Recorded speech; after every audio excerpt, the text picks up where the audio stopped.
Hola, muy buenas tardes, estimados estudiantes del curso de Estructura Social del México Contemporáneo. He preparado este nuevo audio para comunicarme con ustedes al respecto de lo que es la recta final ya de nuestro curso y todavía más en concreto un reciente ajuste pensado para que ustedes ganen tiempo en la preparación de su examen, conozcan su examen con antelación y como tal puedan disponerse a realizarlo. Esto viene a cuento porque en los últimos días más de alguno de ustedes me ha consultado por correo electrónico sobre el examen, transmitiendo una natural y muy comprensible incertidumbre al respecto de cómo van a ser evaluados, cómo este método de evaluación podría ser fácil, sencillo, podría poner en juego, en riesgo o no la certificación que ustedes desean acreditar. Así que pensando en esta ansiedad bastante comprensible en el marco de esta muy generalizada incertidumbre de lo que está pasando, voy a comunicarles en un correo, en un archivito, podrán verlo ustedes para tenerlo, un breve reajuste. Ahora lo menciono, pero después se los escribiré por correo electrónico. El reajuste es muy simple. Como ustedes saben, porque esa es nuestra agenda de trabajo original, este próximo viernes 8, es decir, mañana, concluimos con la lectura del texto de Soledad Loaesa, La metamorfosis del Estado, del jacobinismo centralizador a la fragmentación democrática. Es ya nuestra segunda clase. A este texto le dedicamos una semana entera para su lectura, su análisis, su trabajo. Terminamos mañana con Soledad Loaesa. El próximo martes tenemos agendado y lo vamos a respetar el texto de Fernando Escalante, Los límites del optimismo, un argumento a favor del Estado. Ese texto también estaba previsto, es un texto más breve que el de Soledad Loaesa y por lo tanto tiene destinado solo un día, el martes 12. Después nosotros teníamos la aspiración de el viernes 15 ver los textos de Luis Ángel Monroy e incluso originalmente alguna introducción de Fernando Cortés para revisar un poco el tema de la desigualdad socioeconómica. He decidido, para precisamente ganar tiempo y empezar antes con el examen, que ese último tema y estas últimas lecturas de Monroy que ustedes tienen, porque en la agenda les envié los títulos, les indiqué dónde estaban, no es que desaparezcan, pero los vamos a contemplar como lecturas complementarias. Al darles esa nueva condición, podemos empezar desde el próximo martes 12, la próxima semana, a culminar la lectura de Escalante. Y ese mismo día que culminemos con la lectura de Escalante, es decir, el martes 12, les enviaré su examen. Además del examen, les voy a enviar un pequeño archivito con una suerte de guía para responder el examen, para que sepan cómo proceder con ello. El examen, como lo van a ver ese día y como se va a explicar en esa guía que les voy a enviar, consistirá en una serie de preguntas. Ustedes tendrán que escoger una, pero responderlas bajo ciertas características que serán las indicadas en la guía. Y ese mismo día, además del examen y de la guía, también les voy a enviar un pequeño audio para tratar de esclarecer todo lo que se pueda los puntos que leerán en la guía. A veces ustedes saben que charlarlo, al verbalizarlo, al hablarlo, logramos dar con algunos ejemplos o algunas formas de expresión más sencillas para poder entender lo que a veces escrito puede quedar un poco vago o complejo. ¿De acuerdo? Entonces, si esto es así, desde el mayo 12, desde el martes 12 de mayo, al tener ustedes ya su examen y al elegir la pregunta que van a responder de ese examen, van a disponer de 10 días para entregarme, devolverme un examen que van a responder a cuaderno abierto, por decirlo así, a libro abierto, a apunte abierto. Esos 10 días implicarían que en mayo 23, como único e improrrogable día, me deberían enviar su examen. Está claro que si alguien lo termina antes, alguien lo termina en mayo 21, porque necesitó solo una semana, en mayo 20 me lo envía sin ningún problema. Mayo 23 es el último día posible para su entrega. ¿De acuerdo? Espero que esto esté claro. Les repito, además se los voy a enviar en un momento más por correo electrónico puntualizado. Ahora, para terminar con esta comunicación y también ganar tiempo, lo que voy a hacer ahora es una muy amplia presentación de los textos de Soledad Loaesa y de Fernando Escalante para de esta manera avanzar su lectura, darles un marco de discusión de lo que están leyendo,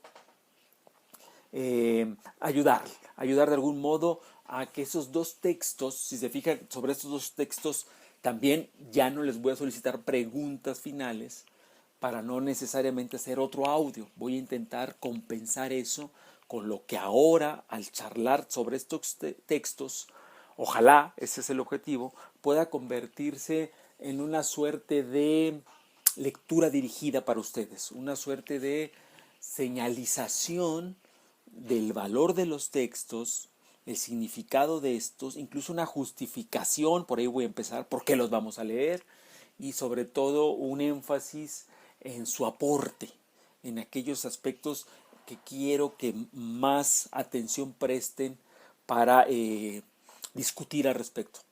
Bueno, entonces decía que podíamos empezar por una cosa simple porque nos permite hilar estos textos con los que ya trabajaron, con los que ya vieron. Me refería al tema de su justificación. ¿Por qué leer estos textos? ¿A qué viene leer estos textos?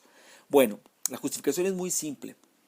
Nosotros hemos ya visto en distintos trabajos anteriores, con distintos autores y fuentes, que la estructura social del México contemporáneo había tenido un momento de muy fuerte consolidación, muy fuerte condensación también, bajo aquel periodo que llamamos la hegemonía autoritaria del PRI.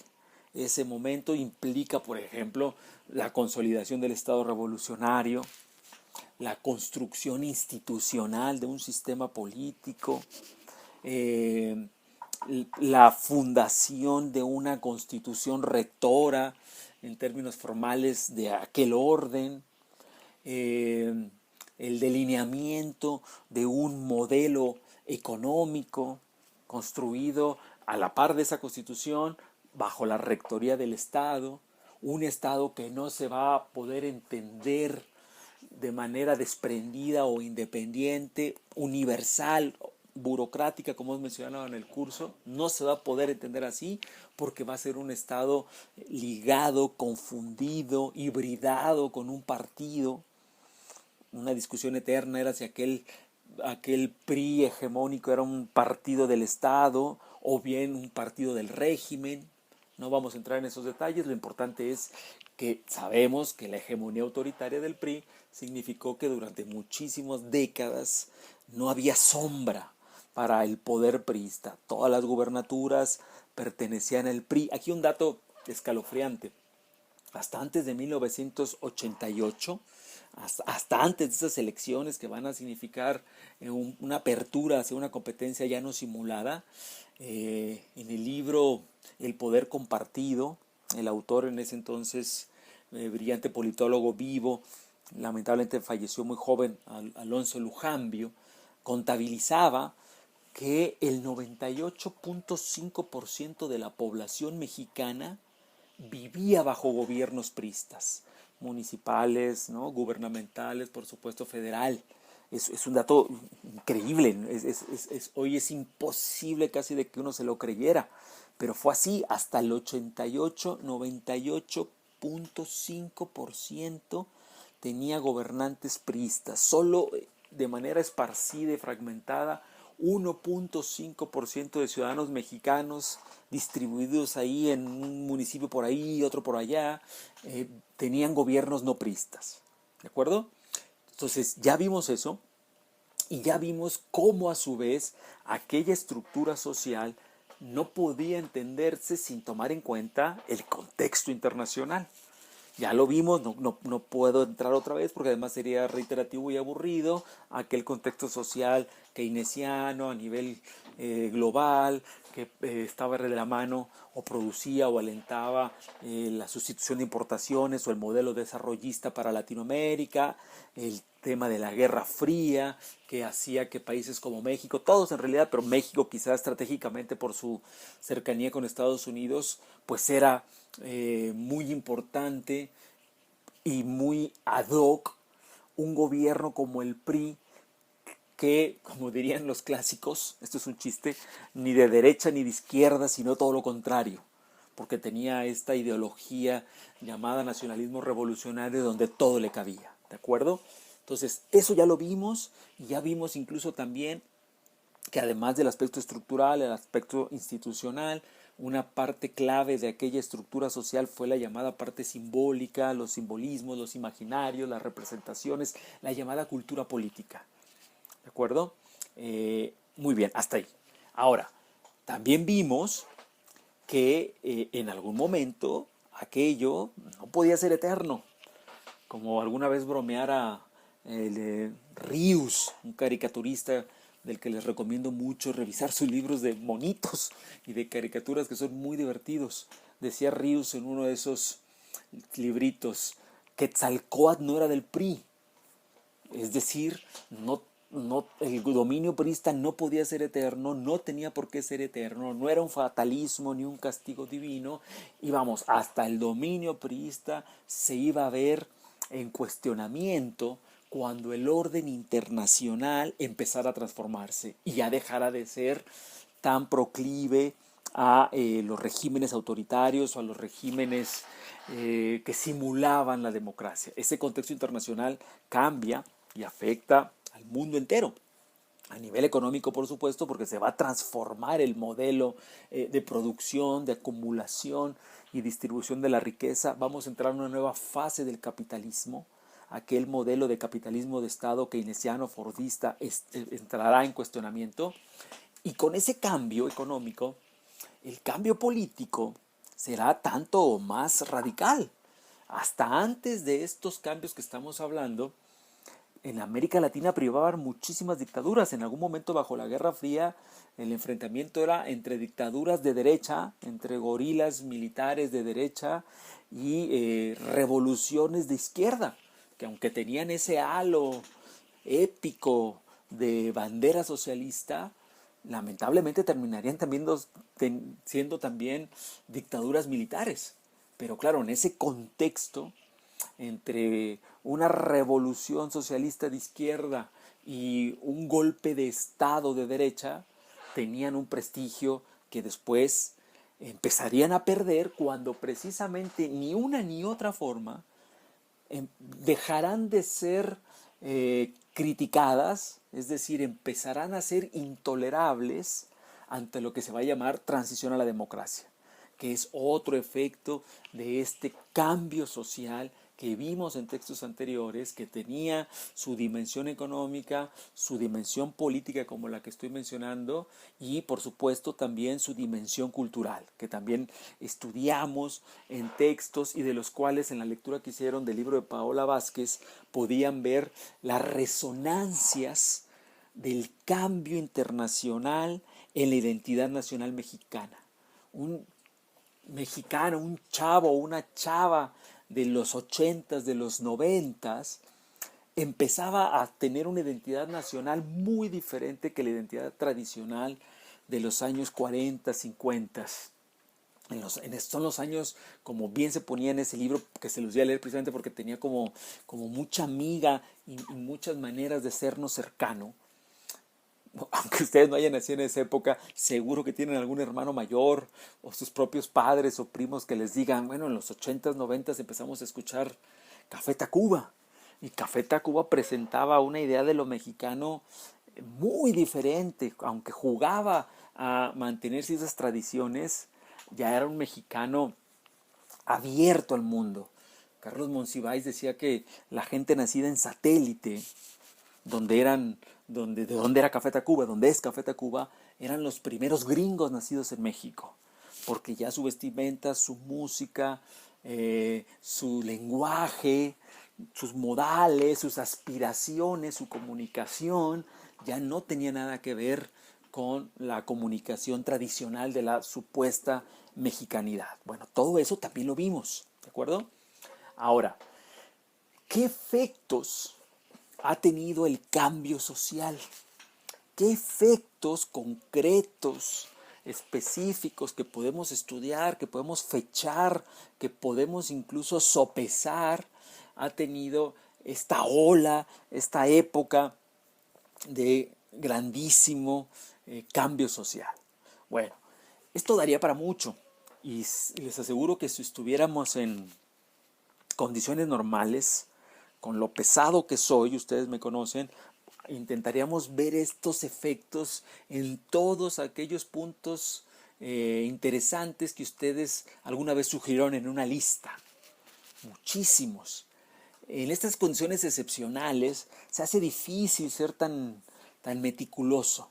Así que decidí, porque además es uno de los temas que más les interesaban a ustedes, que más sugirieron en aquellas listas de curiosidades, decidí que nos concentráramos una semana en la revisión del texto de Soledad Loaesa. El título del texto, La metamorfosis del Estado del jacobinismo centralizador a la fragmentación democrática, es muy ilustrativo de este espíritu de cambios y de la forma en que me interesaba que al leer el texto de Loaesa lo pudiéramos problematizar. Uno de las dimensiones, de los aspectos así de concretos de este cambio y de tremendas y muy netas consecuencias es justamente la transformación del Estado.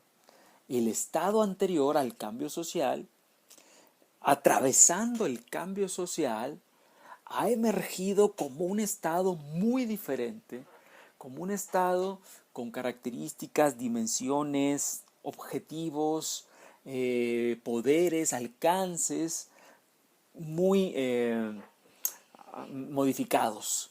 Y esto siempre lo resumimos de manera, por supuesto, caricaturesca en la idea del viejo Estado desarrollista, omniabarcante, obeso, autoritario, y su transformación hacia un Estado que después del ajuste estructural, aquí el cambio social consiste en este ajuste estructural del Estado, habría evolucionado hacia un Estado minimalista, otros le llamaron eficaz, otros le llamaron básicamente un Estado neoliberal, un Estado, otros dicen de malestar. Si alguna vez se aspiró a tener un estado de bienestar, bueno, ahora tenemos un estado de malestar porque precisamente muchas de sus potencias sociales se vieron disminuidas. El texto de Loaesa explica eso de manera muy puntual para el caso mexicano. Y me interesaba mucho que como ustedes venían imbuidos en la atmósfera del cambio social y ya venían preguntándose qué consecuencias tenía este cambio social para el orden estructural mexicano, pudieran ver eso reflejado en uno de los cambios más importantes, más asombrosos, porque fue un cambio pacífico, fue un cambio rápido, fue un cambio electoral, fue un cambio legítimo, nos pese incluso a los que nos consideramos antineoliberales, fue un cambio que se votó, que significó el apoyo a todos esos programas electorales que prometían precisamente reajustar el Estado, recortarlo, abaratarlo, presuntamente eficientizarlo, al permitir que el Estado empezara a ser relegado por lógicas privatistas. En aquellos años, como lo verán en el texto de Loaesa, este falso dualismo, lo privado es igual a eficaz, es igual a calidad, es igual a primer mundo, y el Estado o lo público es igual a ineficaz, es igual a tradicionalismo, es igual a atraso. Ese dualismo así de romo, así de chato, pegó y pegó muchísimo, no en México, en el mundo. Es un nuevo eje de discusión, como lo plantea Escalante, en el segundo texto que quiero ahora argumentar. El segundo texto de Fernando Escalante y el último texto que ustedes van a revisar en nuestro curso se titula Los límites del optimismo, una defensa liberal a favor del Estado. Fernando Escalante lo que va a hacer ahí, creo yo que de manera muy lograda, por eso les pido que lo lean con calma, es argumentar en términos liberales contra los excesos neoliberales de reformulación del Estado. Acá hay una diferencia que ustedes ya deben conocer y que ahondaré muy rápido en ella. El neoliberalismo es un tipo particular de liberalismo. Si decimos que el neoliberalismo es un tipo particular de liberalismo, estamos diciendo que no es igual a todo liberalismo. Está claro, más o menos, ¿no? Hay distintos tipos de liberalismo. Hay liberalismos, por ejemplo, sociales, progresistas, humanitarios. Hay liberalismos de izquierda. Hay liberalismos socialistas. Norberto Bobbio, ese autor que ustedes han leído en otros textos, era un socialista liberal. Evidentemente un socialista liberal o un liberalismo socialista es diferente que el neoliberalismo. Porque el neoliberalismo, como ustedes habrán empezado a conocer en estos textos, pero como además lo vivirán cotidianamente, lo sufrirán cotidianamente como buena parte de la ciudadanía lo sufrimos, pues está lejos de ser un modelo de bienestar social, un modelo que garantice los derechos laborales, que garantice los derechos educativos. ¿Por qué, sin embargo, siendo un modelo muy neoconservador, un modelo que vuelve a una vieja idea ya probada como un fracaso, que es la idea de retirar al Estado de lo público, disminuirlo todo cuanto se pueda, para que el mercado pueda funcionar libre de regulaciones estatales, burocráticas, políticas y democráticas? Es decir, para volver a apostar a aquella utopía del siglo XIX del mercado autorregulado. ¿Por qué? Si eso tiene resultados evidentemente negativos, ha sido un programa tan exitoso. ¿Y en qué presuntas falsas promesas ha basado ese programa su éxito? El texto de Escalante va a discutir precisamente cómo desde el liberalismo más progresista los liberales podrían reclamarle al neoliberalismo unos excesos, a veces le llama él de optimismo, de confianza, de exageración utópica, que caen por su propio peso. La idea, por ejemplo, de que concentrando la riqueza en los sectores más altos, esta concentración, primero, motivará a que todas las personas saquemos dentro de nosotros a un empresario, saquemos al empresario inteligente, voraz, sagaz que todos llevamos dentro, para en lugar de estar pidiendo apoyos sociales o en lugar de estudiar en escuelas públicas, gracias a ese empresario salgamos adelante. Bueno, eso es una clara exageración que sin embargo ha pegado mucho y que solo leyendo algunos textos como el de Escalante uno puede detectar en qué consiste ese exceso y por qué sin embargo ese exceso populista ha pegado demasiado. ¿Sí? Por eso les pido que hagan esa lectura de Escalante, porque Escalante lo que nos va a recordar es una cosa muy simple, una verdad histórica, una verdad empírica. Las mejores sociedades en términos de desarrollo, de progreso, de prosperidad, son aquellas sociedades con un Estado fuerte. Fuerte no implica más policía, no implica más ejército, no implica porrazos, no implica represión. Un Estado fuerte es un Estado que tiene reglas, las que hemos discutido mucho en el curso, universales, burocráticas, impersonales, meritocráticas, que están fundadas en la propia valía que la ciudadanía les otorga. Ese tipo de Estado es un Estado que precisamente beneficia, entre otros muchos, a los grandes empresarios que necesitan certidumbres jurídicas. En un Estado de Derecho se puede invertir, se puede confiar en que las leyes no van a cambiar de un día para otro, se puede confiar en que la constitucionalización del poder hará que los gobernantes, sean fiables. Es muy importante el Estado como uno de los ejes de lo público. La paradoja, y que el texto Escalante explicará muy bien, es que para tener un espacio, una esfera privada, rica, sustantiva, pródiga, activa, necesitamos un poder público fuerte que nos garantice esa esfera. De otra manera, sería una competencia entre débiles y fuertes por hacerse de espacios particulares. Sería un poco volver al estado de naturaleza. Ese es el argumento de fondo que van a encontrar en el texto de Escalante.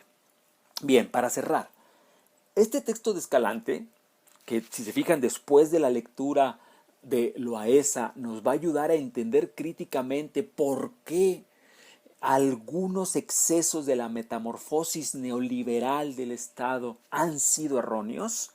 Esa es un poco la conjunción que hay entre Loaesa y Escalante.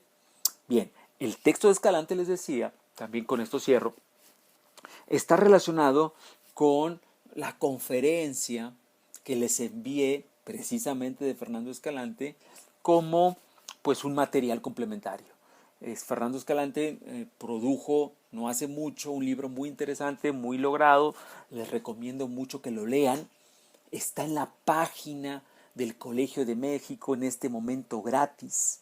Métanse a la página del Colegio de México, www.colmex.mx, busquen la ventana o el icono que dice recursos electrónicos gratuitos, libres, abiertos por la pandemia, y entre los muchos libros que están ahí van a encontrar el libro de Escalante titulado Historia mínima del neoliberalismo, gratis, el PDF, para que lo bajen, para que lo tengan. Ese libro es muy importante, vale mucho la pena que lo lean por ustedes, por gusto. De ese libro, la conferencia que les envié, editada como un cuadernillo del INE, que también ustedes conocen la página del INE y todas esas conferencias están libres, están gratis. Concretamente la de Escalante se titula Senderos que se bifurcan, reflexiones sobre el neoliberalismo y democracia. Esa conferencia se las envié. Es un material muy importante en términos complementarios porque ayudará a fortalecer las categorías y las ideas básicas de qué está pasando en el escenario internacional, en qué consiste este cambio de época de modelos económicos, políticos y culturales antes definidos por el estado de bienestar y la socialdemocracia, ahora hacia modelos culturales, políticos, económicos, financieros, definidos por el llamado modelo monetarista. Algunos le llaman el modelo de la financiarización de la economía o, en resumidas cuentas, el modelo neoliberal. Tener claro esto es muy importante para después no caer en sorpresa de que bajo este nuevo contexto internacional la estructura social del país se viera impactada. No dejáramos de tener el estado que tuvieron y bajo el que vivieron nuestros abuelos, empezáramos a vivir un estado que no nos puede garantizar el trabajo y empezáramos entonces a repensar por qué quizá el estado no era finalmente el enemigo, por qué quizá un estado fuerte, bien entendido en qué consiste esta fortaleza estatal, estas capacidades estatales, nos es necesario. Pues muy bien. Espero que esta introducción sirva y motive a que ustedes lean con el ánimo que estas dos lecturas, con el ánimo que estas últimas dos lecturas realmente se merecen y que puedan tener una labor dichosa, porque al final la lectura debe ser placentera, debe ser interesante, debe motivar su curiosidad y les debe generar gusto. ¿De acuerdo? Ahora mismo les voy a enviar también el correo que les dije precisando nuestras últimas arreglos para terminar ya nuestro curso. Les deseo mucha suerte, cuídense mucho, seguimos en contacto. Chao.